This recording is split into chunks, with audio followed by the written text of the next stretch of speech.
নমস্কার বন্ধুরা এবং বন্ধুরার আরো একটি পডকাস্টে আপনাদের স্বাগত জানাই। আজকের ব্যাপারটা কিছুটা রাজসিক ব্যাপার, অর্থাৎ রাজার বাড়ি। আমরা আসছি একটি রাজার বাড়ি, এবং রাজার বাড়ি কোন রাজার বাড়ি সেটা আপনাদের জন্য একটু গেস করার জন্য ছেড়ে দিই। শোভাবাজার রাজবাড়ি। শোভাবাজার রাজবাড়ি কিন্তু কেবল তার দুর্গাপুজোর জন্যই বিখ্যাত নয়। শোভাবাজার রাজবাড়ি ভারতবর্ষের ইতিহাসের সঙ্গে অঙ্গাঙ্গিভাবে জড়িত। শোভাবাজার রাজবাড়ির ইতিহাস ভারতবর্ষকে পরিবর্তনের মুখ দেখিয়েছিল। শোভাবাজার রাজবাড়ি কেবলমাত্র পলাশির যুদ্ধ থেকেই যে ইতিহাসের মধ্যে দাখিলাভুক্ত আছে তা নয়। শোভাবাজার রাজবাড়ির ইতিহাস সহস্রাব্দের অতীত। শোভাবাজার রাজবাড়ির ইতিহাস কানা সোনার সঙ্গে যুক্ত। শোভাবাজার রাজবাড়ির ইতিহাস চৈতন্য মহাপ্রভুর সময়ের সঙ্গে যুক্ত, হোসেন শাহী বাদশাহের সঙ্গে যুক্ত। সমস্ত কিছুর সঙ্গেই প্রায় জড়িত রয়েছে শোভাবাজার রাজবাড়ি। আর সেই শোভাবাজার রাজবাড়ির ইতিহাস নিয়ে এবং বন্ধুরা আমি শ্যাম সুন্দর আপনাদের কাছে আজকে এসেছি। আর সেই ইতিহাসই বর্ণনা করার জন্যে আজ আমার সঙ্গে রয়েছেন সপ্তম প্রজন্মের দীপেন্দু কৃষ্ণদেব এবং অষ্টম প্রজন্মের দেবাশিস কৃষ্ণদেব। আজ চলুন শুরু করা যাক। বাংলার ইতিহাস যে সমৃদ্ধ হয়েছে আজকে, তার বেশ কিছু অবদান রয়েছে শোভাবাজার রাজবাড়ি। তো এই শোভাবাজার রাজবাড়ির যে প্রারম্ভিক ইতিহাস সেই সম্পর্কে যদি কিছু আলোকপাত করেন। শোভাবাজার রাজবাড়ির যে প্রারম্ভিক ইতিহাস পাওয়া যায় সেটা দাক্ষিণাত্য থেকে শুরু। দাক্ষিণাত্যে কোলাচল থেকে যিনি এই বংশের সুসন্তান বিজয় শ্রীহরি দেব থেকে মোটামুটি একটা খবর পাওয়া যায়। কোলাচল ত্যাগ করে তিনি প্রথমে চলে এসেছিলেন প্রয়াগ তীর্থে। প্রয়াগ তীর্থে কিছুকাল বসবাস করার পর, মানে তার ফ্যামিলি সমেত প্রয়াগ তীর্থে কিছুকাল বসবাস করার পর কান্যকুব্জ কনৌজে এসে বসবাস শুরু করেন, এবং পরবর্তীকালে দেব সম্প্রদায় চলে আসে কর্ণ সুবর্ণ কানসোনা মুর্শিদাবাদের কানসোনা কর্ণ সুবর্ণে চলে আসে এবং সেখানে স্থায়ীভাবে বসবাস করতে আরম্ভ করে। তখন কর্ণ সুবর্ণের রাজা হচ্ছেন রাজা কর্ণসেন। রাজা কর্ণসেন এই বিজয় শ্রীহরি দেবকে ওনার সভাতে একটা স্থান দিয়েছিলেন, এবং ওনার পাণ্ডিত্যে মুগ্ধ হয়ে উনি বলেন যে বিজয় শ্রীহরিদেবকে বলেন যে আপনার যে ওনার যে সম্প্রদায় আছে দেব সম্প্রদায়, সেটাকে 7টি ভাগ করে বঙ্গদেশের 7টি অঞ্চলে উনি পাঠিয়ে দেওয়ার কথা বলেন। এবং সেই অনুযায়ী মানে আপনি শুনলে অবাক হয়ে যাবেন, সেই অনুযায়ী 7টি গোত্রে এই দেব সম্প্রদায় ভাগ হয়ে বঙ্গদেশের বিভিন্ন জায়গায় চলে যায়। তার মধ্যে যে গোত্রগুলো, আমি অনেকগুলো গোত্রই বলতে পারবো না, তার মধ্যে মোদগোল্ল গোত্র যেটা এখানে আসে, আলটিমেটলি রাঢ়বঙ্গে আসে, সেটা হচ্ছে মোদগোল্ল গোত্র, এবং সেই গোত্রেরই আমরা হচ্ছি ডিসেন্ডেন্ট। তো রাজা বিজয় শ্রী হরিদেবের উল্লেখ আপনি করলেন, এই ইতিহাস কত প্রাচীন? এই ইতিহাস কত প্রাচীন যথার্থ সালটা আমি বলতে পারবো না। আমি পরবর্তীকালে কিছু সালের উল্লেখ করব, যেটা থেকে আপনাকে ধরে নিতে হবে যে ওটা কত প্রাচীন, আপনাকে অনুমান করে নিতে হবে ওটা কত প্রাচীন ছিল। যেমন আমি পরবর্তী এটা বলছি, ওই সেনরাজ কর্ণসেনের ইচ্ছানুসারে মোদগোল্ল গোষ্ঠীটা যশোর জেলার কপোতাক্ষী নদীর তীরে চলে আসে। এই যে কথায় আবার বললো কপোতাক্ষ নদী, তখনকার বঙ্গদেশে কপোতাক্ষ নদীর কিন্তু একটা বিশেষ জায়গা ছিল, এবং এই শুধু কপোতাক্ষ নদীর তীরে ওনারা যখন এসে বাস করতে আরম্ভ করলেন, তার আগেও কিন্তু মাইকেল মধুসূদন দত্তর উনি যখন নিজের পরিবারের ইতিহাস দিয়েছেন, তাইতে কিন্তু উনি বলছেন ওনাদের পরিবার কিন্তু ওই কপোতাক্ষ নদী তীরে বাস। তো তখন তো অবিভক্ত বাংলাদেশ, কপোতাক্ষ নদীর তীরে চলে আসে। সেখান থেকে কপোতাক্ষ নদীর থেকে বোধখানা গ্রামে চলে আসে।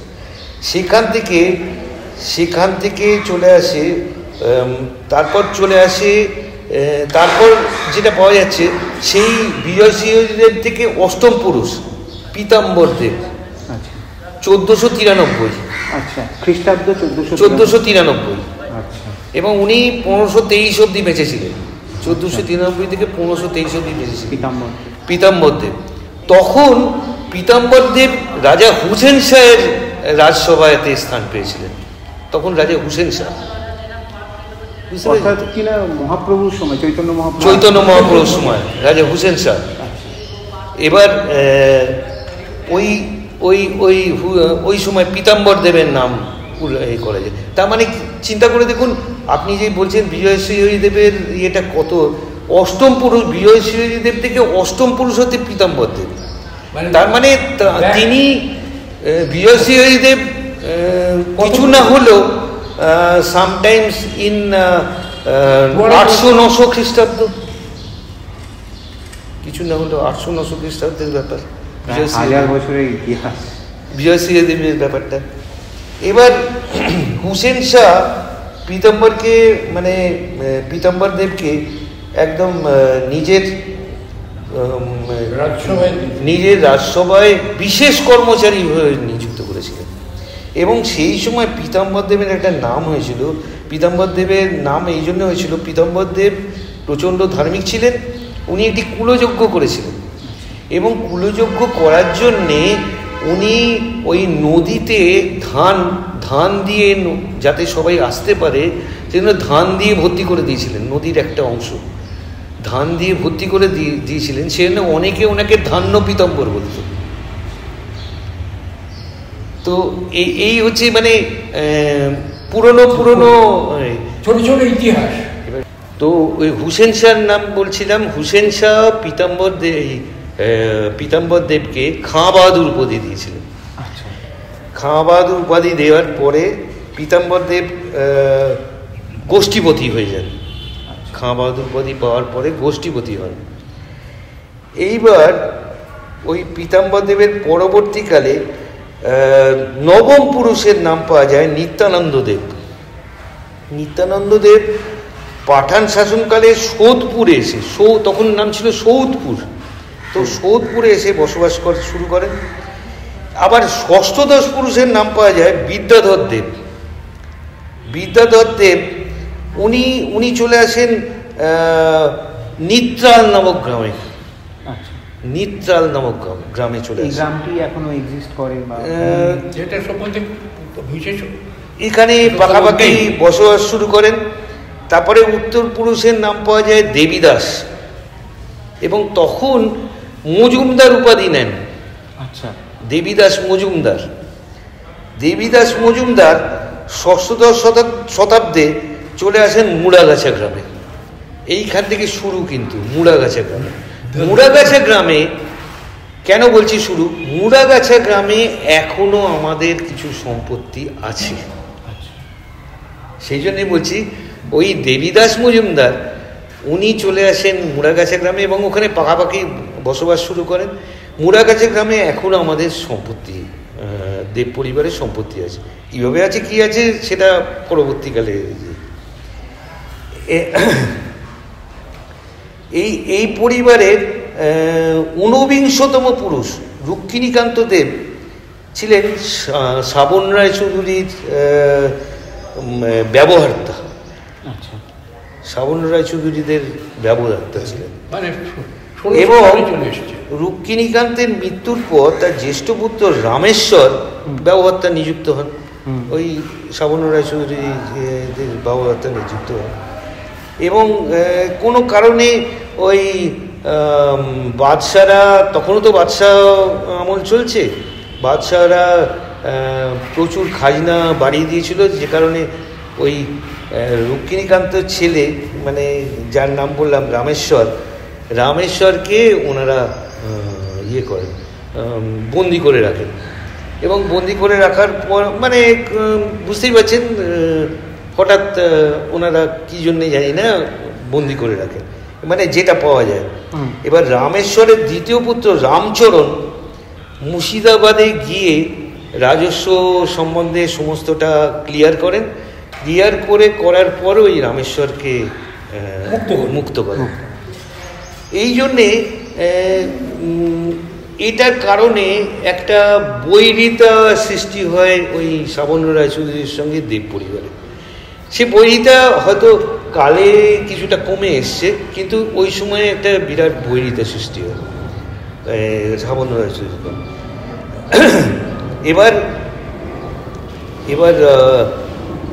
মুড়াগাছা, ওই যে নবাব বাহাদুরের কাছে রাজস্ব নিয়ে করলেন, মুড়াগাছার ওই জন্যে ওনাকে রামেশ্বরকে মুড়াগাছার উমেদারি পদ দেন, কালেক্টর, উমেদারি কালেক্টর, খাজনা কালেক্টর।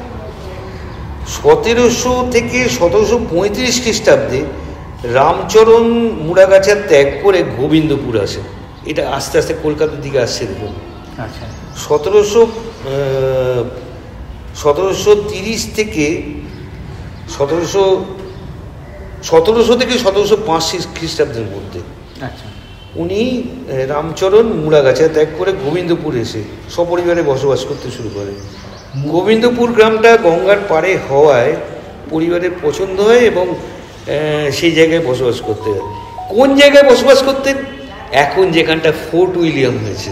আচ্ছা, গোবিন্দপুর ওই জায়গাটা, গোবিন্দপুর তখন তো সুতানুটি, কলকাতা, গোবিন্দপুর। হ্যাঁ। কলকাতা তখন অল্প একটু জায়গা এবং গোবিন্দপুরটা ম্যাক্সিমাম জায়গা। যেখানটা এখন ফোর্ট উইলিয়াম হয়েছে সেই জায়গায় এসে রামচরণ দেব বসবাস করতে শুরু করে। আমি আপনাদের পরিবারের একজনের লিখিত রাজা বিনয় কৃষ্ণ দেব বাহাদুর, ওনার লিখিত কলিকাতার ইতিহাস বইটা পড়ছিলাম এবং ওখানে আমি পাই যে কলকাতার মধ্যে এই যে চিতপুর এরিয়া বা এই সমস্ত অঞ্চল যেগুলি ছিল সেইগুলি মূলত খাল ছিল। চিতপুর খাল ছিল, সার্কুলার রোডও খাল ছিল, সার্কুলার ক্যানেল ছিল, ক্যানেল ছিল খালের জায়গায়। আচ্ছা, তো এইগুলি সমস্ত খাল ছিল এবং সেগুলো পরেকার পরবর্তীকালে বুঝিয়ে কলকাতা শহর তৈরি হয়েছে তার গার্বেজের উপরে। এটা একটা কথা তখনকার দিনে। আর যে যদি ভালো করে চেহারা করে দেখেন, আর পূর্ব কলকাতা তৈরি হয়েছে ধাপার উপরে। পূর্ব কলকাতা তৈরি হয়েছে ধাপার উপরে। সেরকম কলকাতা তখন নিজেদের জায়গা, নিজেদেরও জায়গা জমির আর কি জলা ভরিয়ে কলকাতা শহর। আর মুড়াগাছা একটু বলে দিবি, মুড়াগাছা জায়গাটা হচ্ছে ডায়মন্ড হারবারের কাছে।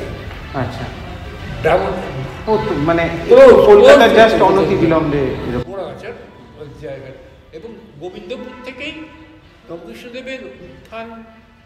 এই গোবিন্দপুর আমি আসছি, নবকৃষ্ণদেবের জায়গায় চলে এসেছি আমরা প্রায়।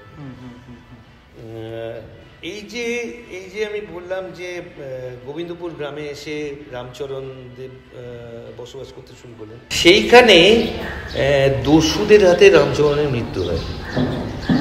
তার 3 ছেলে, রামসুন্দর, মানিকচন্দ্র এবং ছোট ছেলে হচ্ছে নবকৃষ্ণ, 5 কন্যা, 5টি কন্যা ছিল।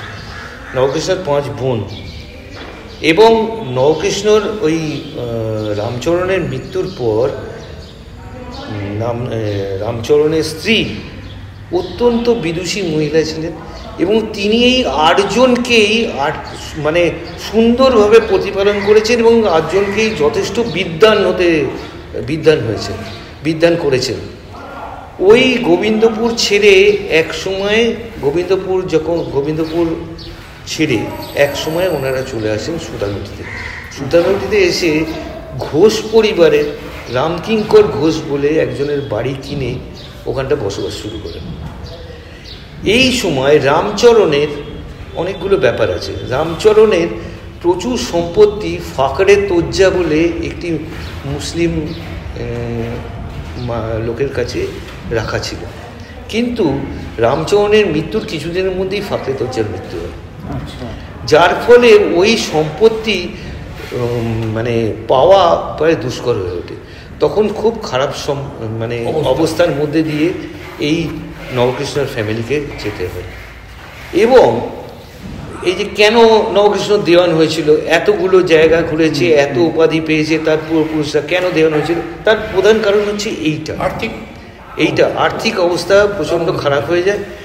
নবকৃষ্ণদেব, এবারে আসছি আমি নবকৃষ্ণদেব তাহলে সুতানুটিতে চলে এসেছেন, রামকিঙ্কর ঘোষের বাড়িটি কিনে নিয়ে ওনারা বসবাস শুরু করেছেন। নবকৃষ্ণদেব খুব অল্প বয়স থেকেই অত্যন্ত বিদ্বান ছিলেন এবং 7-8টি ভাষায় উনি অনর্গল কথা বলে যেতে পারতেন এবং 7-8টি ভাষা ওনার করায়ত্ত ছিল। উনি সেই সময় আবার ঢুকে পড়েছে 1700 ওই সময় ঢুকে পড়েছে কিন্তু ইস্ট ইন্ডিয়া কোম্পানি, ইংরেজরা আস্তে আস্তে ঢুকে পড়ছে। মাত্র 18 বছর বয়সে ওয়ারেন হেস্টিংসের ফার্সি ভাষার শিক্ষক নিযুক্ত হন রাজা নবকৃষ্ণ। তখনও কিন্তু রাজা উপাধি নয় নবকৃষ্ণ। এবং একটি চিঠি, এই যে এরপরে পলাশির যুদ্ধের কাছাকাছি চলে আসুন, একটি চিঠি একজন নবাব লিখেছিলেন এবং সেটি লেখা ছিল যে এটি কোনো হিন্দুকে দিয়ে যেন পড়ানো হয়, কোনো মুসলমান যেন না পড়ে, কোনো হিন্দুকে দিয়ে যেন পড়ানো হয়। সেই চিঠিটি তখন কে পড়বে ওয়ারেন হেস্টিংস তখন সিলেক্ট করেছিলেন যে নবকৃষ্ণদেব এতগুলো ভাষাই জানে, নবকৃষ্ণদেব। প্র্যাকটিক্যালি নবকৃষ্ণদেব কিন্তু পলাশির যুদ্ধের কোনো ফাংশন নেই। এই যে সিরাজদৌল্লাকে নায়ক করে দেয়া হয়, নবকৃষ্ণদেবকে নানা রকম ট্রোল্ড করা হয়, এখনকার কথায় ট্রোল্ড করা হয়, অ্যাকচুয়ালি কিন্তু নবকৃষ্ণদেবের কোনো ফাংশন নেই পলাশির যুদ্ধে। ওই চিঠিটি কিন্তু নবকৃষ্ণদেব পড়ে দিয়েছিলেন এবং চিঠিটি পড়ে দিয়েছিলেন তার কারণ হচ্ছে তখন তো ওয়ারেন হেস্টিংসের শিক্ষক, এবং চিঠিটা পড়ে দেওয়ার জন্যে পরবর্তীকালে জানা যায় চিঠিটা পড়ে দেওয়ার জন্যে ইংরেজদের অনেক সুবিধা হয়েছিল এবং ইংরেজরা তখন ইস্ট ইন্ডিয়া কোম্পানির দেওয়ান নিযুক্ত করেন এবং পলাশির যুদ্ধের পরবর্তীকালে দেওয়ান নিযুক্ত করলে এবং প্রচুর উপকৌঠন দেন। পলাশির যুদ্ধের ঠিক পরেই নবকৃষ্ণদেব সুতানুটিতে শোভারাম বসাকের কাছ থেকে একটি ভগ্নপ্রায় বাড়ি, 13 বিঘে 6 কাঠা জমি এবং কিছু 6টা জমি এবং একটি ভগ্নপ্রায় বাড়ি কিনে প্রথমেই একটি ঠাকুর দালান তৈরি করেন। আচ্ছা। এবং তখন ইংরেজরা কিন্তু পলাশির যুদ্ধ হয়ে গেছে, ইংরেজরা ঢুকে পড়ছে, তার মানে মুসলমান রাজত্বের প্রায় পতন। তখন কিন্তু দিল্লির দরবারে কিন্তু মুসলমান রাজত্বের পতন এবং ইংরেজরা ঢুকছে। এই সময় নবকৃষ্ণদেব হিন্দু ধর্মকে বাঁচানোর উদ্দেশ্যে মা দুর্গার আরাধনা করা ঠিক করেন এবং তিনি ওই বাড়িতে প্রথম শুরু করেছিলেন, যেটি আপনাদের বড় তরফের বাড়ি, ওখানে শুরু করেছিলেন ওই মা দুর্গার আরাধনা। এবার মা দুর্গার সম্বন্ধে অনেক কিছুই বক্তব্য আছে। তো এইভাবেই ওই যে আপনি কোলাচল থেকে শুরু করে কনৌজ, তারপর নানা জায়গা ঘুরে, মুড়াগাছা ঘুরে টুরে সুতানুটিতে এই বাড়িতে আসার ইতিবৃত্ত হচ্ছে প্রায় সহস্রাব্দের ঘটনা। এইসব ঘটনা চট করে আপনি কোনো বইতেই পাবেন না, অনেকগুলো জায়গা থেকে খুচরো সংগ্রহ করা। এটাই আমার আমি ওইটাই লিখে রেখেছি যে এই হচ্ছে দেববংশের প্র্যাকটিক্যালি অনেক বংশে দেখবেন যে তারা 14 পুরুষের নাম বলতে পারে না, কিন্তু আমাদের 29 পুরুষের নাম মাঝে কিছুজন গ্যাপ আছে, কিন্তু 29 পুরুষ আগেকার নামও ওই যে আমি বলে দিলাম বিজয় শ্রীহরিদেব, তার থেকে ক্যালকুলেট করলে 29 পুরুষ কেন আজকে হয়তো 31-32 পুরুষ। তো একটা প্রশ্ন আসছে আমার মনে, সেটা হচ্ছে যে ভারতবর্ষে পদবীর যে সূচনা হয়, কারণ তার আগে বিশেষ পদবীর ব্যবহার হতো না, তো সেটাও হয় ব্রিটিশ আমলে। না, আমাদের এখানে কৌলিন্য প্রথা প্রথম তৈরি করেছিলেন বড়লাল সেন। আচ্ছা।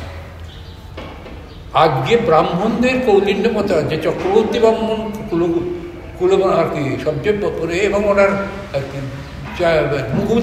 মুখার্জি পরিবার, ওনার সভাতে যে মুখার্জি অতর্কের নাম একটু বাদে এক্ষুনি আমার মনে পড়ছে না, ওনার মুখার্জি পরিবার হচ্ছে কুলীন ব্রাহ্মণ। এই কৌলিন্য প্রথার জন্যে এবং তারপরে অন্য শ্রেণী বিভাগটা, এটা সমস্ত হয়েছে বড়লাল সেনের রাজত্বে। তারপর থেকে কিন্তু এইটাই বাংলার একটা ইতিহাসের সঙ্গে ঢুকে গেছে।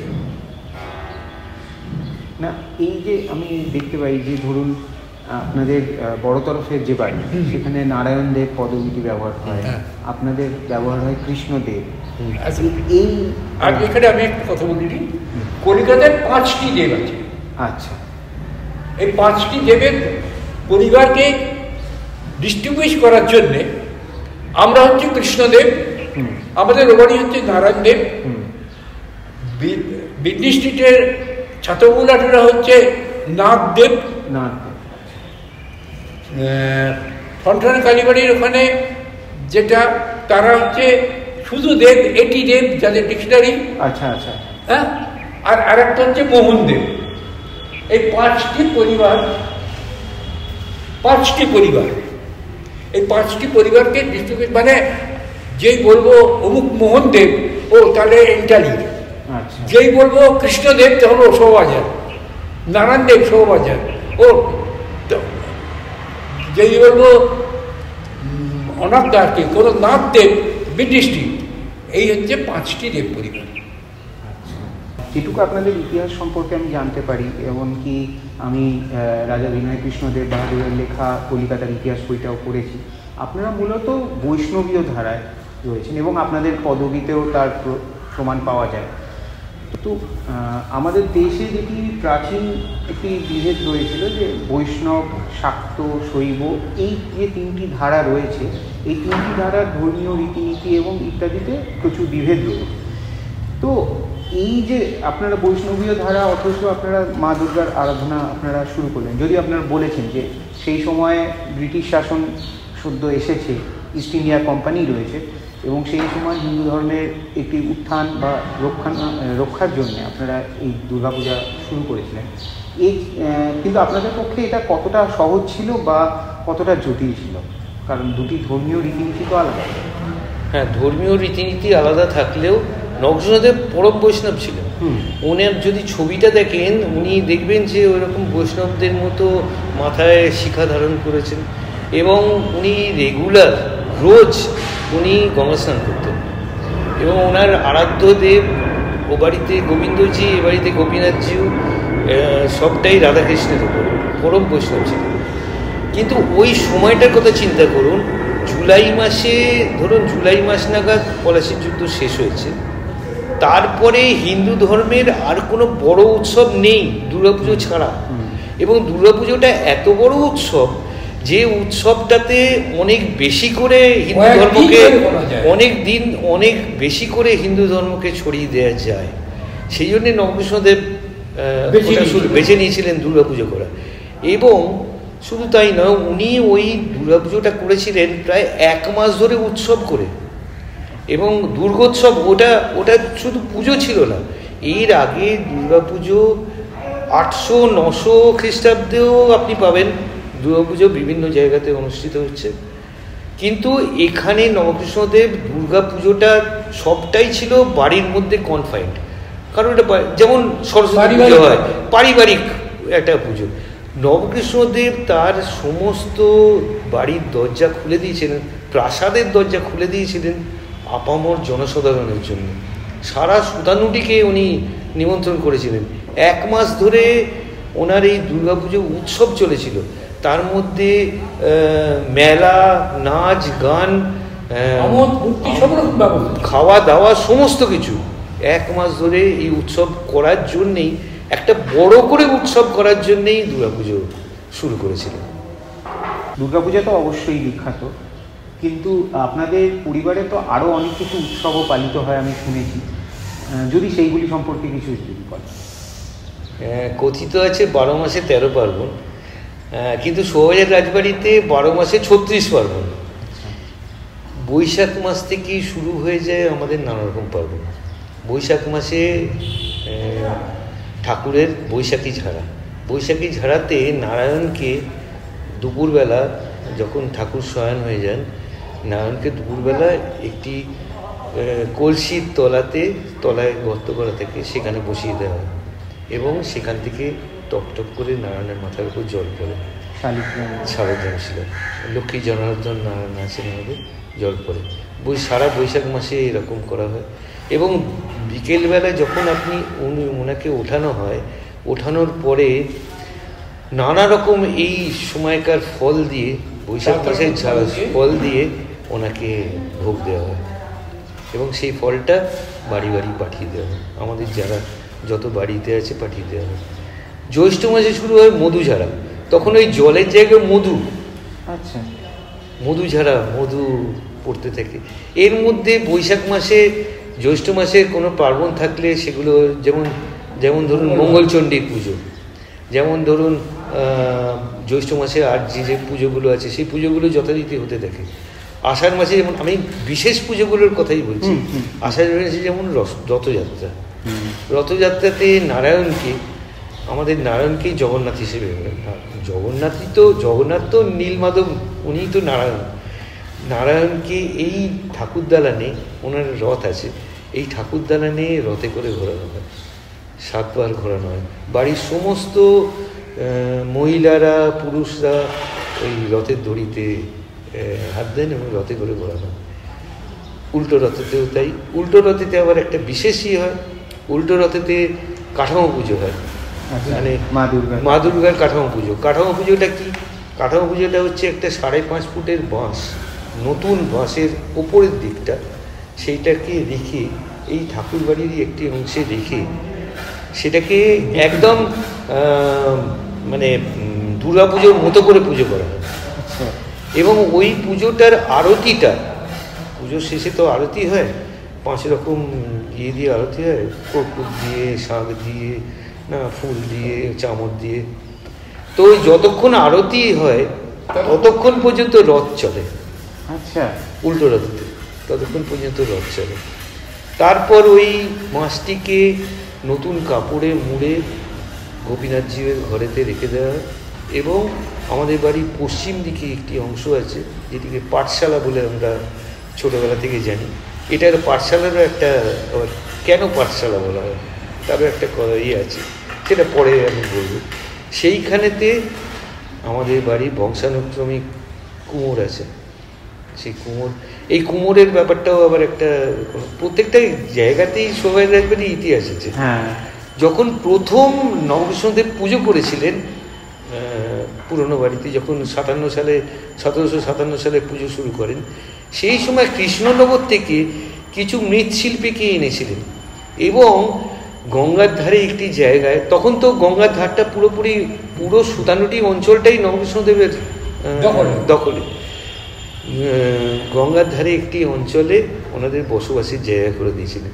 সেই অঞ্চলটি এখন কুমোরটুলি নামে পরিচিত। আচ্ছা, তাদের বংশ বৃদ্ধি হয়ে ক্রমশ বংশ বৃদ্ধি হয়ে আছে কুমোরটুলি। সেরকম একজন তিনি এসে এখানে আমাদের বাড়িতেই প্রতিমা তৈরি হয়। প্রথমে বাঁশ দিয়ে, বাঁশ কাঠ দিয়ে কাঠামোটা তৈরি হয়, নিজেকার বেসটা, তারপর মা দুর্গা তৈরি হতে শুরু করে। মা দুর্গার আমাদের এই দুর্গাপুজোতে আবার চলে এলাম। মা দুর্গার আমাদের উচ্চতা, চওড়া সমস্ত নির্ধারিত আছে। 15 ফুট উঁচু, 10.5 ফুট চওড়া আমাদের কাঠামো হয় এবং পুতুলগুলোর, মানে মা দুর্গা, লক্ষ্মী, সরস্বতী, কার্তিক, গণেশ, আমাদেরটা আদি বাংলা একচালা ঠাকুর হয়। চাল খোলা যায়, মানে চালচিত্রটা খোলা যায়, চালচিত্রের ওপরে পটশিল্প থাকে। সেই পুতুলগুলোরও কিন্তু মাপ আছে, প্রত্যেকটার মাপ আছে।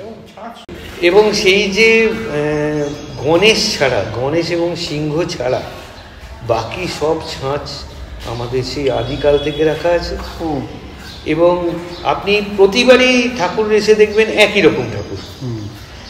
তো ওই ছাঁচকে আমাদের সিন্ধুকে তোলা থাকে, সিন্ধুকে লক অ্যান্ড কিতে থাকে। সেই ছাঁচকে যখন এক মেটে হয়ে যাওয়ার পরে শুক্লা ত্রয়োদশীতে উনি এই দালানে ওঠেন, ওই পাঠশালা থেকে এই দালানে ওঠেন। তখন কিন্তু মুন্ডু লাগানো থাকে না, আচ্ছা, এই দালানে ওঠেন, এক মিনিটে থাকে।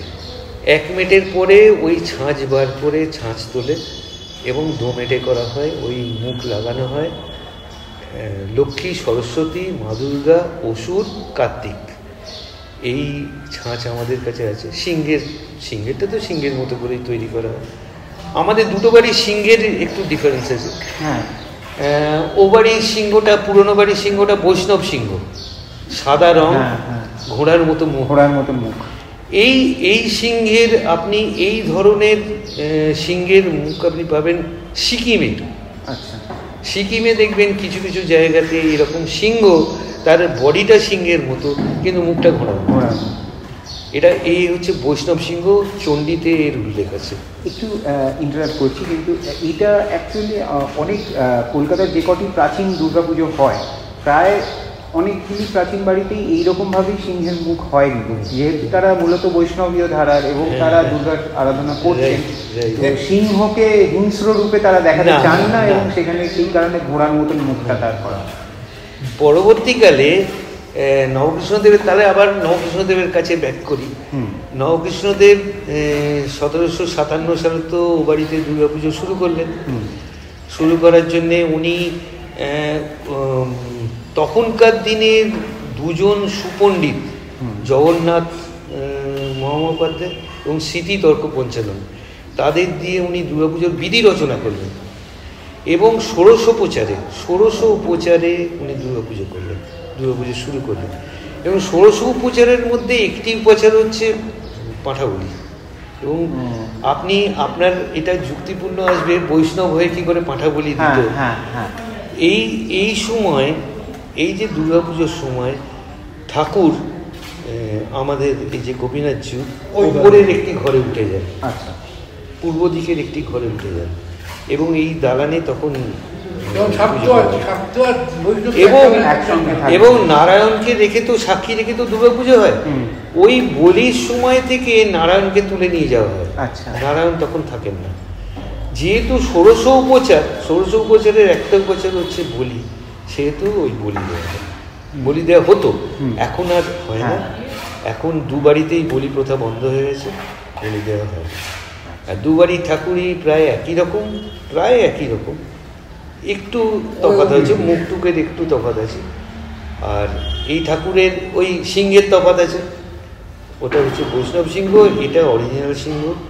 এই বাড়ির ঠাকুরের সাজ আগে জার্মান থেকে রূপোর তবক আসতো এবং ডাকযোগে আসতো বলে এটাকে ডাকের সাজ বলা হতো, যেটা পোস্ট অ্যান্ড টেলিগ্রাফও অ্যাডমিট করেছে। এবং পোস্ট অ্যান্ড টেলিগ্রাফের যে বইটি আছে, সেই বইটিতেই ওইটি লেখা আছে যে রাজা নবকৃষ্ণদেবের পুজোর জন্যে, ওই সাজের জন্যে, ঠাকুরের সাজের জন্যে জার্মানি থেকে তবক আসতো, রূপোর তবক মানে একদম পাতলা রূপোর, এবং ওই তবক দিয়ে সিংহকে মোড়া হতো। আমাদের সিংহটা হচ্ছে রূপলি সিংহ, একদম রূপলি। এবং ওই তবক থেকে যা কিছু মা দুর্গা এবং ঠাকুরের সমস্ত ঠাকুরের সাজগুলো ওই তবক থেকে তৈরি করে। এখন জার্মানি থেকে আসে না, তবকও মারা হয় না, এখন আমরা রূপলি রং করি। এবং কৃষ্ণনগর থেকে আমাদের সাজ আসে। এখন কৃষ্ণনগর থেকে, এটা বহুদিন থেকে আরম্ভ হয়েছে, কৃষ্ণনগর থেকে সাজ আসে এবং বংশ পরম্পরায় চলছে। তো বিজয়া দশমীর দিনকে যে ওই নীলকণ্ঠ পাখি এবং আপনাদের বোধহয় লাইসেন্স গানও রয়েছে। না, সেটা গানটা ছাড়া হতো, গানটা আগে কামান দাগা হতো। আচ্ছা, সন্ধি পুজো শুরু এবং শেষ। আচ্ছা, এই শুরুতে কামান দাগা হতো, শেষে কামান দাগা হতো। তার পরবর্তীকালে এখন বন্দুক থেকে গুলি ছোড়া হয়, 2টি গুলি ছোড়া হয় শুরুতে, 2টি গুলি শেষে। এবং এটা আরেকটা সিগনিফিকেন্স আছে, এই যে কামান দাগা হতো বা বন্দুক থেকে গুলি ছোড়া এখনো হয়, সেইটা আশেপাশের সমস্ত সন্ধি পুজো শুরু হয় সেই আওয়াজে, ও আচ্ছা। আশেপাশের আওয়াজেই রাজবাড়িতে পুজো শুরু হয়েছে, এবার আমাদের পুজো শুরু হবে। এটা এখনো রয়েছে, এখনো আছে। আর নীলকণ্ঠ পাখি আগে ছাড়া হতো, মা দুর্গা এখান থেকে বেরিয়ে, ঠাকুরদানা থেকে বেরিয়ে রাস্তায় নিয়ে যাওয়া হয়, গিয়ে আবার সাজানো হয়, চাল খুলে নিয়ে যাওয়া হয়, তো নিয়ে আবার সাজানো হয়, সাজিয়ে তারপর যাওয়া হয়। ওই সাজিয়ে তোলার মুহূর্তে নীলকণ্ঠ পাখি একটি ছাড়া হতো। এবং আমাদের ঠাকুর গঙ্গার ঘাটে, আমাদের রাজার ঘাট, আমাদের জন্য আলাদা ঘাট ছিল, সেই রাজার ঘাট নাম ছিল, এখন বিচালি ঘাট নাম হয়ে গেছে। তো সেখানে কি বিসর্জন দেওয়া হয়, মাকে নিয়ে যাওয়া হয় বাঁশেতে, কাঁধে করে বাঁশ বেঁধে নিয়ে যাওয়া হয়। 32 জন কুলি বাহক নিয়ে যান, এবং ওই কাঁধে করে মাকে নিয়ে যাওয়া হয় বলে আমাদের যত মৃতদেহ হাতে করে ঝুলিয়ে নিয়ে যাওয়া হয়। এটা আমাদের একটা বৈশিষ্ট্য, শোভাবাজার রাজবাড়ির বৈশিষ্ট্য হচ্ছে কাঁধে করে নিয়ে যাওয়া হয়। আমরা হাতে ঝুলিয়ে নিয়ে যাই, যেহেতু আমরা কাঁধে করে ঠাকুর নিয়ে যাই, যেহেতু আমরা হাতে করে ঝুলিয়ে নিয়ে যাওয়া। এবার ওখানে গিয়ে দুটো নৌকার মাঝখানে ঠাকুরকে রাখা হয়, প্রতিমাকে রাখা হয়, এবং মাঝগঙ্গায় নিয়ে গিয়ে প্রথমে বাঁশ কেটে দেওয়া হয়, তারপর দড়ির ওপর রাখা হয়, দড়ি থেকে আস্তে আস্তে ছেড়ে দুটো নৌকার মাঝখান দিয়ে বিসর্জন দেওয়া হয়। তো ওই যে বিসর্জন দেওয়ার আগের মুহূর্তে আরেকটা নীলকণ্ঠ পাখি ছাড়া হয়। এইটা ছাড়া হতো কেন, যে মা বাড়ি থেকে বেরিয়েছেন, এটা গিয়ে নীলকণ্ঠ পাখি শিবকে গিয়ে শিবের মানে হ্যাঁ, তো খবর দেবেন যে নীলকণ্ঠ মা আসছে। আর গঙ্গায় যখন বিসর্জন দেওয়া হলো তখন মা এসে গেছেন। এছাড়াও নানা রকম পুজো হয়। বৈশাখ মাস থেকে শুরু করে আপনাকে বললাম, রাসযাত্রা হয়, 3 দিন ধরে রাসযাত্রা হয়। তাছাড়াও নীল ষষ্ঠী পুজো হয়, নানা রকম। আমাদের একটা লিস্ট আছে, আপনি লিস্টটাতে ছবি তুলে নিতে পারেন, সেই অনুযায়ী আমাদের ভারতবর্ষের ইতিহাস নিয়ে যখন কথা বলা হবে বা এখনো যখন বলা হয়, তখন যে দুটি ঐতিহাসিক ঘটনা সবার প্রথমে মনে পড়বে, একটি তো হলো অবশ্যই পলাশীর যুদ্ধ, আরেকটি হলো স্বামী বিবেকানন্দের ঐতিহাসিক শিকাগো ভাষণের পর ভারতবর্ষে প্রত্যাবর্তন। এবং এই দুটির সঙ্গে শোভাবাজার রাজবাড়ির প্রত্যক্ষ সম্পর্ক রয়েছে বলা হয় ইতিহাসবিদদের দ্বারা। তো এটি একটু বিতর্কিত প্রশ্ন আপনাকে করব, এগুলো যে সিরাজউদ্দৌলা বাংলার শেষ স্বাধীন নবাব, এবং তার সঙ্গে এই শোভাবাজার রাজবাড়ি কীভাবে সম্পর্কিত ছিল, বা পলাশীর যুদ্ধের সময় সিরাজউদ্দৌলা যেখানে নায়ক, সেখানে খলনায়ক হিসেবে রয়েছে শোভাবাজার রাজবাড়ি। মানে এই সত্যটাকে অতিক্রম করার কোনো উপায় নেই। আর সেখানে আবার যেখানে স্বামী বিবেকানন্দ যখন ঐতিহাসিক শিকাগো ভাষণ দিলেন, তারপর তিনি যখন ফিরে এলেন ভারতবর্ষে, তখন সেখানে দক্ষিণেশ্বরের দরজা তার জন্য খোলা ছিল না, অথচ শোভাবাজার রাজবাড়ি তাকে সর্বপ্রথম আপ্যায়ন করেছিলেন এবং সম্মান দিয়েছিলেন। এই দুটি প্রসঙ্গের সম্পর্কে একটু আলোচনা দেখুন। সিরাজউদ্দৌলার সঙ্গে কোনো রকম বৈরিতা শোভাবাজার রাজবাড়ির ছিল না, কিন্তু ঘটনাক্রম এমনভাবে হয়েছে, 1756 সালে ব্রেক সাহেব একটি চিঠি পাঠিয়েছিলেন ফার্সিতে লিখে। সেই চিঠিটি ওয়ারেন হেস্টিংসের কাছে, এবং সেই চিঠিটি ফার্সিতে তখন মহাপণ্ডিত রাজা নবকৃষ্ণদেব, রাজা তখনও ছিলেন না কিন্তু নবকৃষ্ণদেবকে দিয়ে সেই ফার্সির চিঠিটি পড়ানো হয়েছিল, এবং চিঠিটার উল্লেখ ছিল কোনো হিন্দুকে দিয়ে যেন পড়ানো হয়। নবকৃষ্ণদেব দিয়ে পড়ানো হয়েছিল, এবং নবকৃষ্ণদেব ফার্সি ভাষা থেকে ইংরেজি ভাষায় অনুবাদ করে দিয়েছিলেন, এবং সেই চিঠির উত্তরও ফার্সি ভাষায় লিখে দিয়েছিলেন। এবং এই কারণে উনি ইংরেজদের সুনজরে ছিলেন। এটা একটা ঘটনাক্রম আমি আপনাকে বলছি। তারপরে যখন পলাশীর যুদ্ধে সিরাজউদ্দৌলার পরাজয়ের পরেই পরাজয়ের সময় থেকেই নবকৃষ্ণদেবকে ইস্ট ইন্ডিয়া কোম্পানির মুন্সি করে দেওয়া, এবং পলাশির যুদ্ধের পরে ওই যে চিঠিটি পড়ে দিয়েছিল, চিঠিটা কী ছিল আমরা কেউ জানি না, ইতিহাসও বলতে পারবো না, কিন্তু ওই চিঠিটা যে কিছু একটা ছিল এটা বোঝা যায়। এবার সেইটার সঙ্গে এখন লিঙ্ক করেন যদি পলাশির যুদ্ধে, কিছু করার নেই। নবকৃষ্ণদেব কোনোদিন সিরাজদৌল্লার সঙ্গে লড়াই করেননি, তার কোনো সঙ্গে সম্বন্ধ ছিল না, কিছুই ছিল না, তাহলে নবকৃষ্ণদেব কী করে খলনায়ক হয়ে গেল?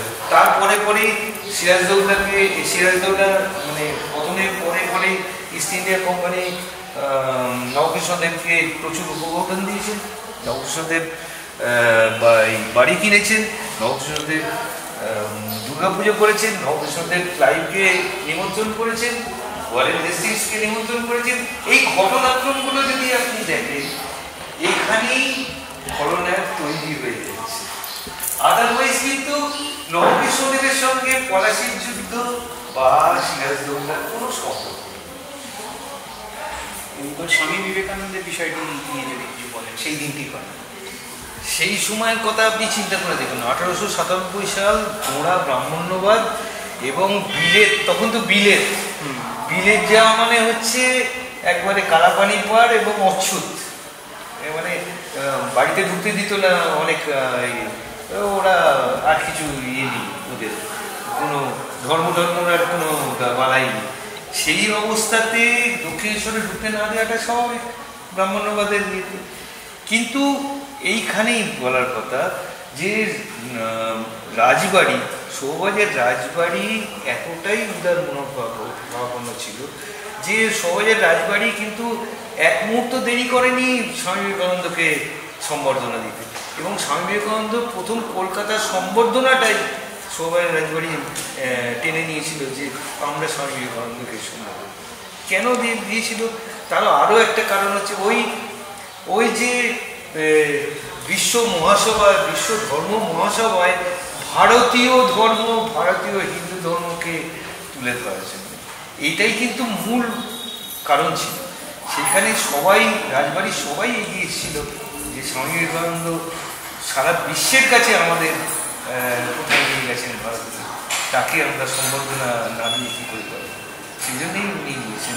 এবং এটার পরে আলটিমেটলি কিন্তু স্বামী বিবেকানন্দকে সবাই মেনে নিতে বাধ্য হবে, কারণ তখন তো আমি আগেই বলেছি গোষ্ঠীপতি, দেববাড়ির একটা গোষ্ঠীপতির একটা ব্যাপার ছিল, কুলীন, ওই জন্যেই মেনে নিতে হবে।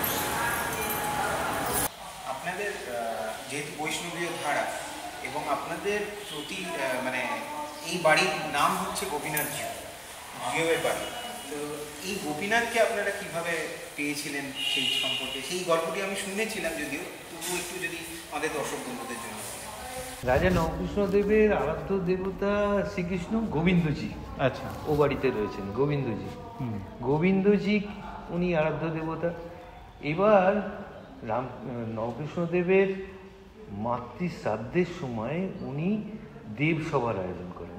আচ্ছা, দেবসভার বিভিন্ন জায়গা থেকে এই বিগ্রহ ওনার বাড়িতে নিয়ে আসেন, যেমন শ্রীরামপুর থেকে, তারপরে খড়দা থেকে, সব অগ্রদ্বীপ থেকে, সমস্ত জায়গা থেকে নিয়ে এসেছেন। অগ্রদ্বীপ তখন কিন্তু, অগ্রদ্বীপের নামটা কেন পরে করলাম, অগ্রদ্বীপ তখন কিন্তু রাজা কৃষ্ণচন্দ্রের অধীনে। আচ্ছা, অগ্রদ্বীপ থেকে গোপীনাথজিকে বাড়িতে নিয়ে এলেন। কৃষ্ণচন্দ্রের সঙ্গে মহারাজা নবকৃষ্ণের খুব ভালো সখ্যতা ছিল। একটা সময় কৃষ্ণচন্দ্রকে উনি কিছু টাকা ধার দিয়েছেন, বেশ কিছু টাকা ধার দিয়েছিলেন। এবার দেবসভা হলো, সেবা করলেন, মাসাধিককাল সেবা করলেন। সেবা করার পরে উনি প্রচুর গয়নাগাটি উপবৌটন দিয়ে সব দেবতাদের ফেরত পাঠিয়ে দিলেন, কিন্তু একমাত্র গোপীনাথজি বেরিয়ে দিলেন। শোনা যায় নবকৃষ্ণদেবকে গোপীনাথজি স্বপ্ন দিয়েছিলেন যে আমি এখানে থাকতে চাই। এবার গোপীনাথজিকে ফেরত দিচ্ছেন না, কৃষ্ণচন্দ্র রেগে আগুন, মানে এক্ষুনি ফেরত দাও, আমার আরাধ্য দেবতা তুমি কী করে আটকে রাখতে পারো। তখন নবকৃষ্ণদেব বলেন, ওই যে আমি তোমায় টাকাটা ধার দিয়েছিলাম, সেই টাকাটা তুমি ইয়ে করে নাও, আমি আর নেবো না টাকাটা। গোপীনাথজিও দেন, মানলেন না। হাইকোর্টে কেসটা মানে সুপ্রিম কোর্ট প্রিভি কাউন্সিল মধ্যে তৈরি হয়েছিল। যাওয়ার পরে নবসহদেব হেরে যায়। হেরে গিয়ে ওখান থেকে কোর্ট থেকে অর্ডার আসে যে এক্ষুনি তুমি ঠাকুরকে ফেরত দিবে। 3 রাত্রির মধ্যে নবসহদেব গোপীনাথজিউয়ের 3টি প্রতিমূর্তি তৈরি করেছিলেন, কুষ্টি পাথরে তৈরি করেছিলেন। এবং যেদিন আসার কথা, কৃষ্ণচন্দ্রের যেদিন আসার কথা, সেদিন 4টি মূর্তি রেখে নবসহদেব বলেন যে তোমার মূর্তিকে তুমি বেছে নিয়ে চলো। বাঁচতে পারেন না, উনি খুঁজে পান না, একই রকম মূর্তি 4টি। এবং তখন শোনা যায় যে যিনি গোপীনাথজিউকে সেবা করতেন, মানে গোপীনাথজিউকে স্নান করাতেন, তারা জামা কাপড় করাতেন, তিনি তখন অন্ধ হওয়া সত্ত্বেও উনি হাত দিয়ে বুঝতে পারতেন যে এটাই। তাকে নিয়ে এসেছিলেন, নিয়ে এসে তিনি হাত দিয়ে ডেকে ডেকে একটি মূর্তিকে নিলেন যে এটি আসল।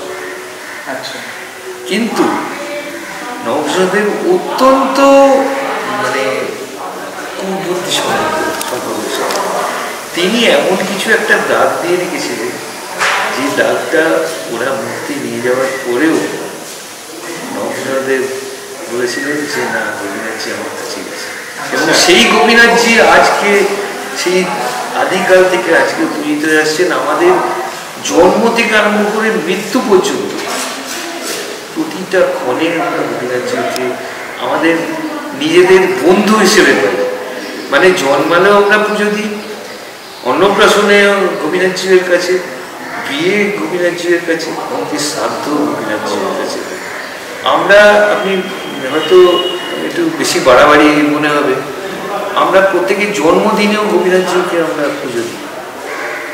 প্রত্যেকে কেউ অসুস্থ হয়ে গেলে গোপীনাথজিকে কাছে তুলসী দিয়ে প্রার্থনা করি যে গোপীনাথজি এটা ভালো করবে।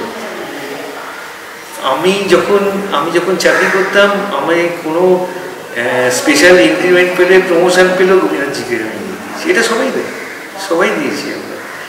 এইটাই হয়ে আসছে। আমার দাদুদের দেখেছি, আমার বাবাদের দেখেছি, আমি করছি, আমার ছেলেরাও দেখতে পাচ্ছে যে না কিছু বলে।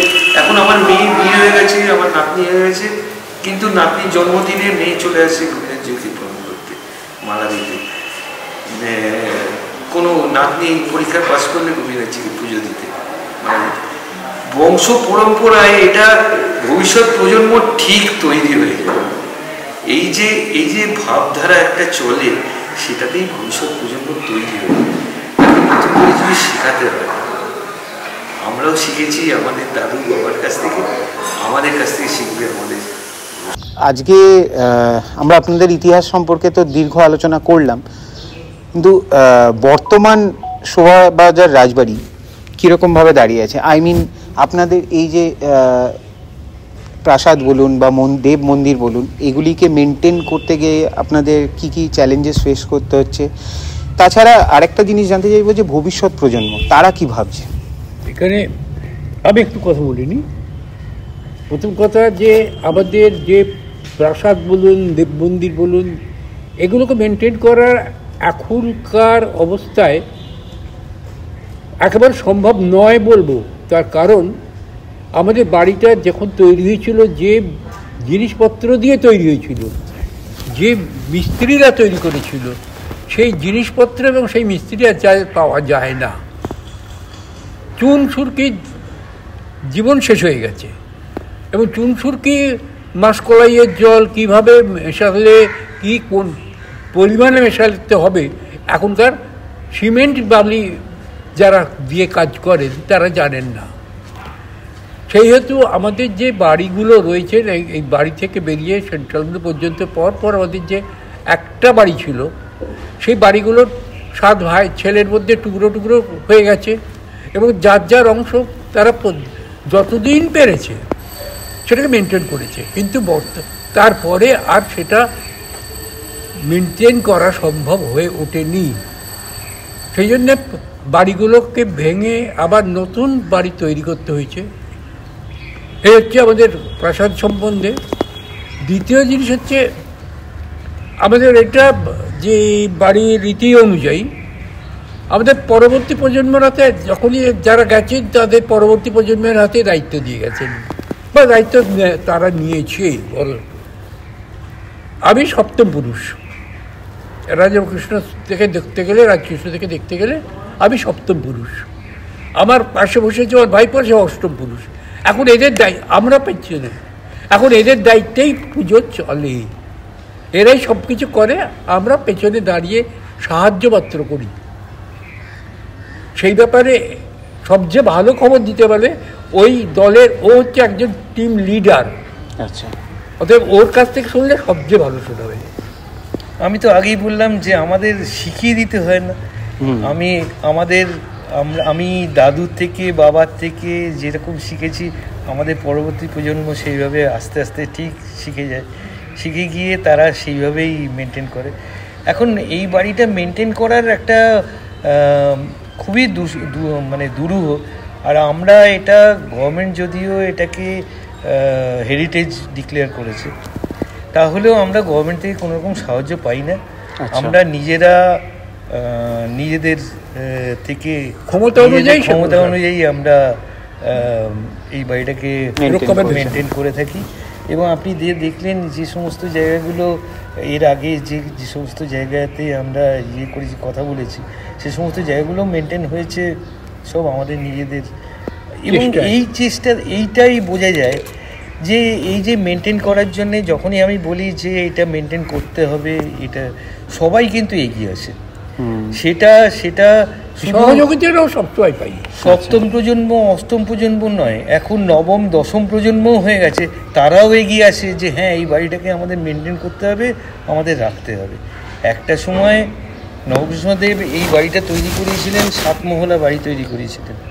সেখানে যারা দেওয়ানি খাস তৈরি করেছে, সেই রকম মিস্ত্রি দিল্লি থেকে নিয়ে এসেছিলেন গাঁথার জন্যে, মালদা থেকে নিয়ে এসেছিলেন পঙ্কের কাজ করার জন্যে। পঙ্কের কাজ এখন অনেকে বুঝতেই পারবে না, শাঁখ ঘষে যে শাঁখের গুঁড়োটা বেরোয়, সেই শাঁখের গুঁড়ো দিয়ে এই সমস্ত কারুকার্য করা। আচ্ছা, সেই কারুকার্য করার জন্যে মালদা থেকে মিস্ত্রি নিয়ে এসেছিলেন। এরকম মুর্শিদাবাদ থেকে মিস্ত্রি নিয়ে এসেছিলেন, যারা কার্নিশ তৈরি করবে, কীভাবে কার্নিশ তৈরি হবে, কীভাবে কী তৈরি করবে। এইরকম মিস্ত্রি তো এখন পাওয়া যায় না। এখন আমরা যে মিস্ত্রি পাওয়া যায়, তার মধ্যে থেকে ভালো যে মিস্ত্রি, সেই মিস্ত্রি দিয়ে আমরা মেনটেন করার চেষ্টা করছি। এবং আশা করি আমাদের ভবিষ্যৎ প্রজন্ম এটা দেখে তারাও এরকমভাবে মেনটেন করে যাবে। শোভাবাজার রাজবাড়ি এতদিন ছিল, 250 বছরের ওপরে ছিল, থাকবে আরও 250 কেন 250,000 বছর। অবশ্যই।